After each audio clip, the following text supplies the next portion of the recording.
Alright everybody, this is an 04 Dodge Neon SXT with a 2.0 engine.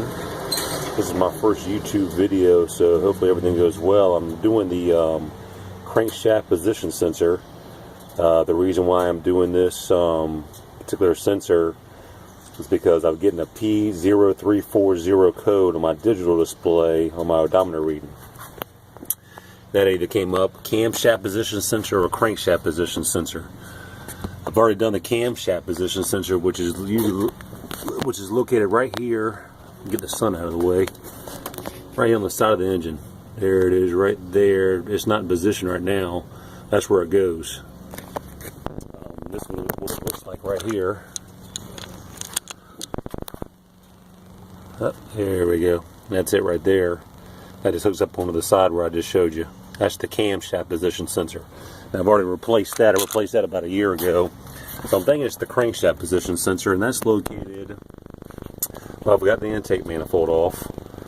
Had to remove all the air intake manifold, and the crankshaft position is the starter would normally be right here. The crankshaft position sensor is right below it, right here. Get a closer view of that. There it is, right there. It's got one screw in it, right here. Just pull that screw out, and then don't do what I did if you can help it. When you take this out, try to twist it from side to side, and really you're not going to be able to get to it from the top unless you take the starter out. You're going to have to get it from the bottom, and like I said, pull this and just twist it out, because it goes up inside the engine there, if you don't know anything about these. Like I said, the mistake I made, I took a screwdriver and I tried to pry it out, and I broke this whole piece off. And I'll show you what I did.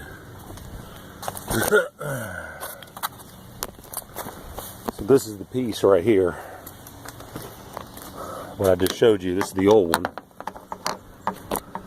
So this is the original electrical connector right here. You can see that. That's the electrical connector. That's the other piece, that screw that I showed you pulls onto the engine, like right there. And then this is the actual piece that slides into the engine. Now you may be wondering, why is there a screw stuck inside of it? Well, what I had to do was, and what I learned from other videos, is that I end up drilling a hole. With a drill, of course, into that. Then I took this screw right here, and with a socket wrench, screwed that screw into this piece, and then with a crowbar, shingle bar, whatever you have to pry it, get that behind this screw head right here, and pry